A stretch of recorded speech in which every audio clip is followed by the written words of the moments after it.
Salut à toi! Tu es sûrement au courant qu'une surconsommation de sel est mauvais pour la santé. Pourtant, c'est dommage car ça accompagne merveilleusement bien nos aliments les plus fades. Afin de pouvoir sentir cet assaisonnement sans restriction, des scientifiques japonais ont donc inventé une fourchette électrique simulant le goût du sel. Et dans cette vidéo, on va voir tout ça un petit peu plus en détail.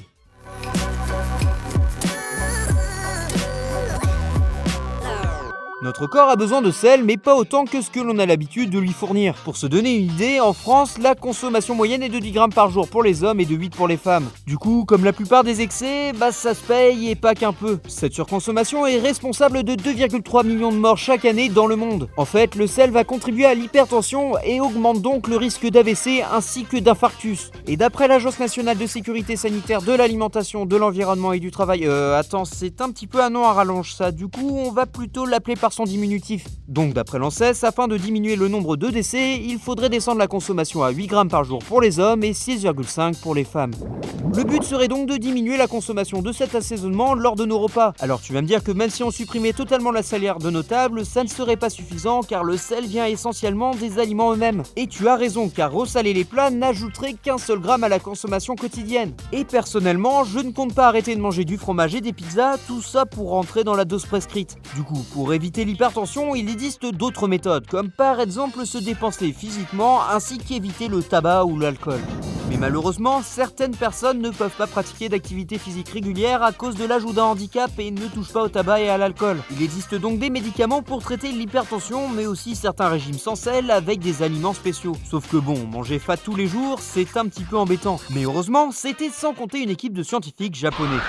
L'idée de ces scientifiques est de faire une fourchette pouvant simuler le goût du sel. Bah oui, comme ça les aliments ne sont pas fades et ça permet d'avoir un régime alimentaire un petit peu plus agréable. Mais comment faire pour simuler le goût? En fait, les scientifiques ont fait plusieurs tests et l'un d'entre eux leur a permis de découvrir que le courant électrique pouvait stimuler la langue afin qu'elle ressente la sensation du salé. Les papilles gustatives seraient donc sensibles à un très faible courant. À partir de ces résultats, les scientifiques japonais ont conçu une fourchette munie d'un circuit électrique, d'une batterie rechargeable ainsi qu'un bouton. Ce dernier devra être déclenché lorsque la personne portera des aliments à la bouche afin de provoquer une stimulation électrique. Bon, le produit en tant que tel n'est pas ce qui intéresse le plus. Par contre, la science qui est derrière est bien plus captivante, car ça veut dire que l'on peut tromper la langue grâce à des charges électriques dosées. Les charges sont bien évidemment infimes et ne représentent aucun danger pour l'utilisateur.